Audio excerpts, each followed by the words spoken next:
बिस्मिल्लाहिर्रहमानिर्रहीम अस्सलाम वालेकुम। मैं अपने तमाम दोस्तों को तुहाडे अपने यूट्यूब चैनल लैया ट्रैक्टर्स खुश आमदीद आखना। ਇਹ जी ट्रैक्टर है fiat 480 model 1978 for sale single liver tractor है जी। तुसीं ये देख सकते हो ਇਹਦਾ शो और पेटी शो जिहड़ा है जैनवन है और तकरीबन मालिक दे बकौल ये सारा ट्रैक्टर ही जैनवन अपने पोजीशन दे विच है। फ्रंट एयर तुसीं देख सकते हो जी, अच्छी कंडीशन दे विच है और पिछले टायरों की पोजीशन भी तुसीं देख लो। टायर भी ये क्लियर है, कोई फटे हुए टायर नहीं है। तकरीबन 8 तो 10 आने पोजीशन है टायरों की। अपनियां टूपां वगैरह इहदियां हैगियां ट्रैक्टर दियां जी। और मालिक दे बकौल जी वलैती क्रैंक 10 दे उत्ते है और हर चीज़ ही ट्रैक्टर की वलैती है। लिंकां वगैरह भी अपनियां दियां और टोटल जैनवन पोजीशन दे विच है ट्रैक्टर। शो और पेटी शो ट्रैक्टर का जरूर डाउन है। बाकी जिहड़ा तुसीं देख लो इसका अंदरूनी साइड तो भी सिंगल लीवर 78 मॉडल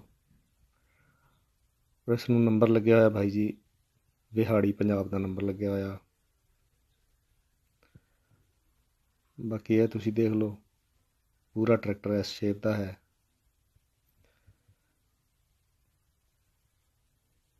पिछली साइड तो टूपा वगैरह भी तुसीं देख सकते हो। यह लोके ट्रैक्टर की बैक साइड तो बैटरी नहीं है ट्रैक्टर ते जी, बगैर बैटरी तो तुहानूं मिलेगा। मालिक का कहना जी तकरीबन ट्रैक्टर जिहड़ा है अपने जैनवन पार्ट्स और किल काबले दे विच है।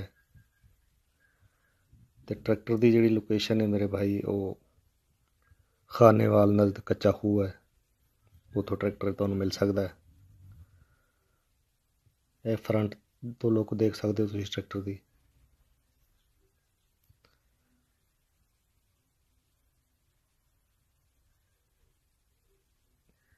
तुसीं देख लो जी।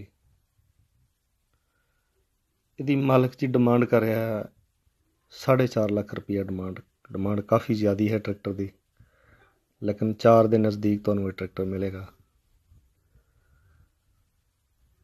बाकी जिहड़ा है मालिक का राबता नंबर मैं डिस्क्रिप्शन च दे रहा। ये ट्रैक्टर तुहानूं जी कच्चा खूह खानेवाल तो दस्तियाब होएगा। ये इनफॉर्मेशन सी सानूं जिहड़ी मसूल हुई है जी तुहाडे नाल शेयर कर देती है। और साडी इनफॉर्मेशन चंगी लगी तो फिर लाइक और शेयर जरूर कर देना। अपना ख्याल रखना। नवीं इनफॉर्मेशन दे नाल फिर मिलांगे। अल्लाह हाफिज़।